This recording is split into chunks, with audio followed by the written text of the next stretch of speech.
Am I getting you from Austin, Texas? That's right. Wow. Okay. Everyone is moving to Austin these days. Tech, artists, professional wrestlers. Does it feel like an artistic community where you are? It feels like there is an artistic community here, but it definitely feels increasingly hostile to the kinds of the kinds of things that artists and people who aren't rich in general need to live. Right. The Yeah, cost of living being a city, being basically the San Francisco of Texas, I would yeah, guess. yeah, But definitely. on a brighter note, you have a great EP coming out in February, and I've heard some of the tracks that are coming out on that. How long ago did you finish the EP? Man, I finished it at the end of, I guess, fall of 2018, and the plan was to release it in April of 20, or excuse me, I finished it in fall of 2019. The Mm-hmm. plan, the plan was to release it in April of 2020, but obviously the pandemic happened, and so it got pushed back until February of this year. So have you written like 50 new songs since then because, all the creative juices are going? I don't know if I've gotten to 50 yet, but I have written a lot of new stuff for sure. Yeah. And you're a very unique artist. I'm going to compliment the hell out of you. But uh, when most people finish an EP, it's like, yeah, they just played bass on it or they just sang on it. And you're a one man wrecking crew, for lack of a better term. Like, we're hearing you sing, we're hearing you play all the instruments, I believe producing it, doing the videos. It's not just a 2 day thing for you to make an EP like it might be for some other artists. Was that something that you wanted to do at the beginning of your career, be self-sufficient? No, no. My highest musical aspiration when I got started was to be the rhythm guitarist and backing vocalist in a band. That was actually my goal, and I started a band and auditioned a bunch of singers and felt like I think I can do this better, and so I made myself the singer and I tried working with a bunch of producers and I was like, I think I could do this better. And so I became the producer and tried working with people on videos and I was like, I think I can do this better. And so, um, yeah, it was kind of been a snowball of, I guess, supreme confidence in my ability to teach myself new things. But, um, I think it does allow me to have kind of um, an integrity in the work, Mm-hmm. um, and it's definitely giving people an insight into what's going on in my brain because my brain is all over it.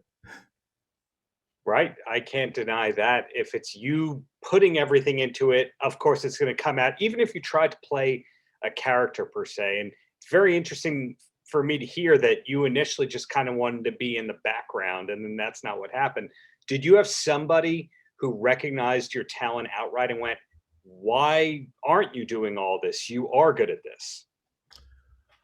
I definitely had people who were supportive. The person that kind of pushed me to get into music seriously in the first place was a friend of mine who played drums and found out that I played guitar and had kind of started writing songs. And I basically got into it off of his enthusiasm, and then discovered how obsessed I was with it myself.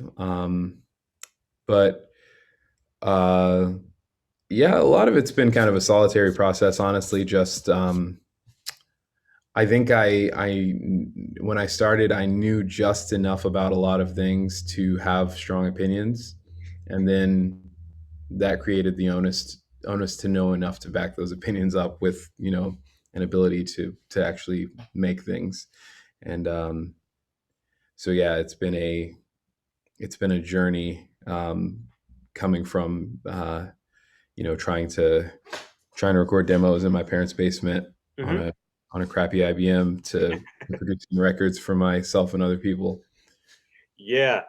Another thing that I really admire you, because I did promise compliments, is that I can't name what genre your music is because it's poppy, it's catchy, so there's hooks, but there's rock elements to it, but there's R&B elements to it, but it's not light, so you're not going to call it metal and you're not going to call it punk, but there's an edge to it. So it's kind of like it's meaningful, but it's catchy. It could be in a soundtrack. It could be the only thing you're listening to rather than jogging to it. Do you have a way that you like to be thought of in general? I thank you. I appreciate that a lot. That that ethos is kind of important to my art. I really enjoy a lot of different kinds of music, and I really think I try to meld a lot of influences.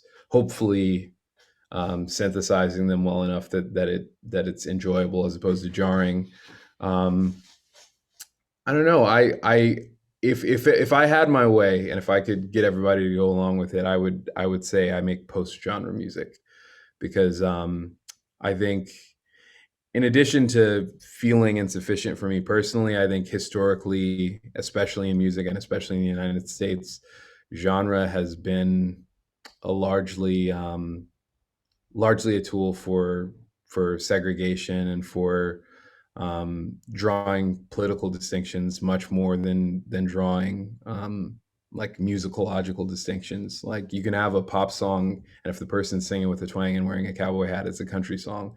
But there's Yeah. but it musically it's indistinguishable, from the song that another singer might be, wearing a sequin bathing suit while she sings. So I don't know. It feels more like a political and marketing distinction than some sort of nod in a lot of cases, not all cases, but in a lot of cases, than some sort of nod to a tradition, a musical tradition that's being carried forward.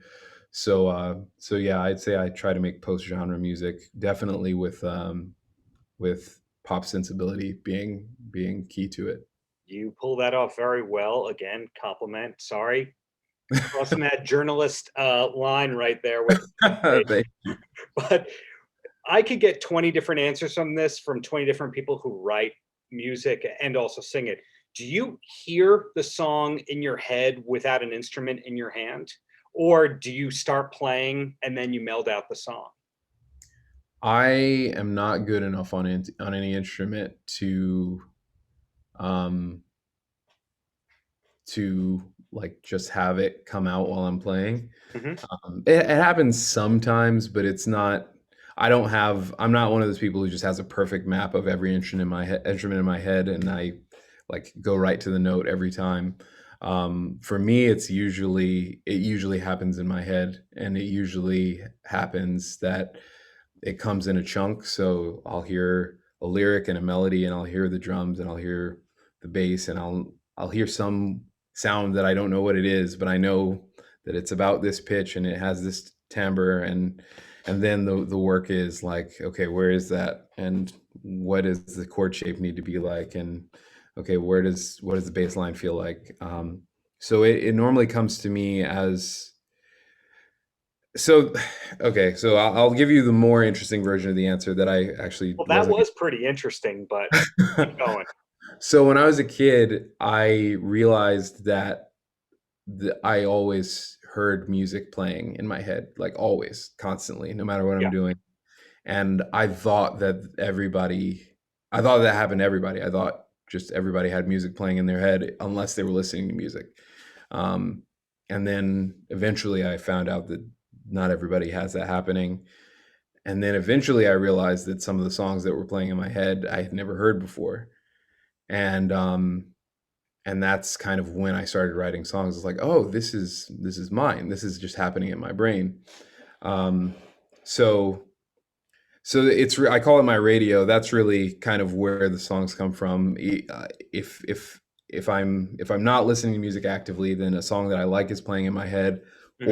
or a song that my brain is writing like without my permission is in my head. I have it's like it feels like my job is to just pay attention to that radio, and then if something new comes up, then try to write it down. That is a great answer. Yet again, the streak continues here. And I read something the other day that blew my mind. I'm a Van Halen diehard fan. You don't have to be. You don't have to, go, oh, yeah, me too. No, I'm not.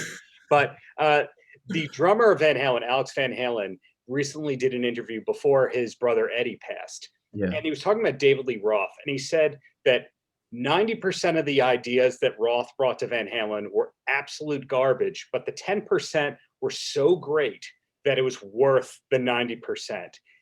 What's your batting average kind of like to writing something to actually finishing it and liking Wow. Okay. Well, you said batting average, which gives me a metaphor to work with.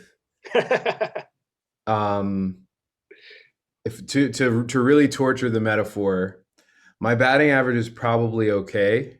I'm probably like 300, like solid pro. I'm not like Yeah.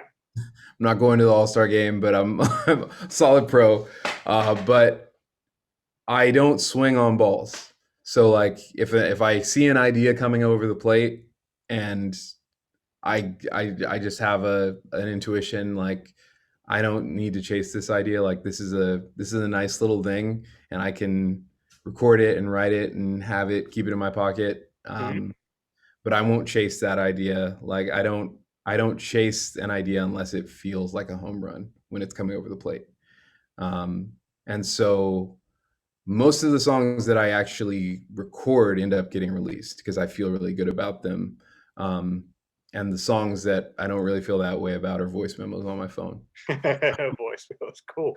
Well, two quick questions and then you're free. And the first one is, do you have a TV recommendation that you could pass along to anyone who needs a new series or show to check out? Yes, I have a couple. So I'm a big anime fan.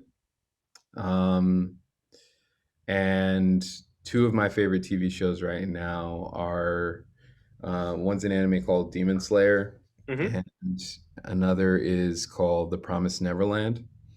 Um,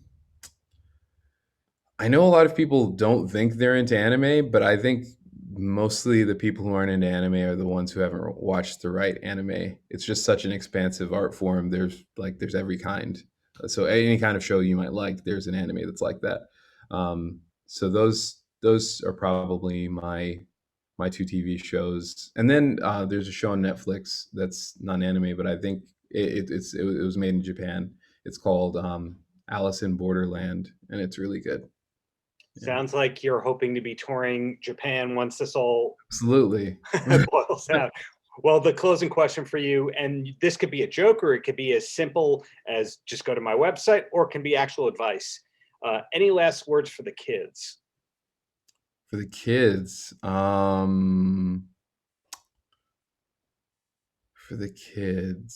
my advice for the kids is um,